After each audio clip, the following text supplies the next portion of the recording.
五秀来看立法院的消息，美国总统当选人川普宣布，将在明年的正月就职，依照惯例，拢是由立法院长参加伊的就职典礼。是讲因为今摆立法院长韩国瑜毋是民进党的，加上民进党立委吴思瑶讲，无一定爱立法院长去参加，引起卡韩的质疑。针对这点，民进党的立委辛碧阳讲，立法院对外不应该有这个意识形态区分甲分辨，到底什么人会当代表，会使讨论。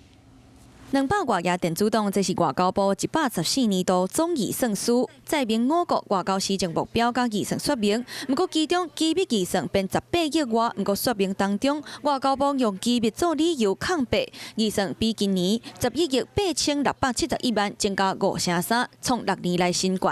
引发在野党的立委质疑，外交的成绩这么歹，一直增加支出是无适当。该用的我们花在刀口上，不会让行政官员巧妇难为无米之炊。即便是机密预算，我们都还是可以审查有没有用在有效的地方上面。外交部表示，面对中国继续加强打压，限缩5国的国际生存空间，维持准则原则，运用机密预算保卫5国的主权，甲维护国家利益。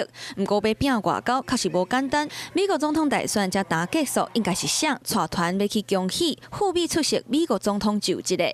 过去大多数拢是立院院长带团，王金平就捌去美国3届，不过嘛毋是逐届拢是立院院长来带队。2005年陈水扁就捌派中研院长李婉婷赴美。2016年蔡英文原本嘛是派立院院长苏家全，不过因为中央总预算案进度卡条，就改派前行政院长游锡堃。2020年因为疫情的关系，就派当时的驻美代表萧美琴。